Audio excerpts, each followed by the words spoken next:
The Police Federation has renewed its call for improved wages for rank-and-file members of the Jamaica Constabulary Force. The chairman, Sergeant Arlene McBean, while pointing to gains made, says commendations alone are not enough. The 2025-2026 fiscal year is slowly coming to an end, and already there have been discussions about wage negotiations. This was Chairman of the Police Federation, Sergeant Arlene McBean, at an awards ceremony in the St. Catherine South Police Division on Friday. We wish the Honorable Minister of Finance a Happy New Year and remind her that March 31st, 2026 would have been 1 year from the expected contract period of 2025-2027. In a dramatic moment, the chairman pulled out her own paycheck, addressing an issue which some police officers have long complained about. Sometimes when you look at this, there is nothing to buy your next meal for yourselves and your family.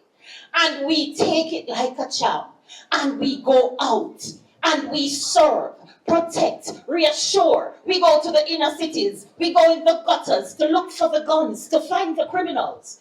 But when we look, the static movement is there looking at us. How will we fix it? The JCF has been hailed for the gains made, particularly the major reduction in murders. The government has publicly commended the security forces for their efforts, a point that has featured prominently in discussions.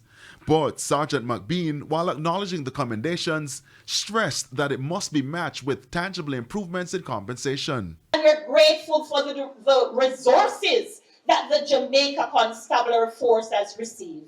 But we would be even more grateful with a paycheck, a nice payslip that says poised for greater impact of an increased salary, poised for a greater impact of a further crime reduction, poised for a greater impact as we all increase in beauty, fellowship, and prosperity, and play our part in advancing the welfare of the whole human race.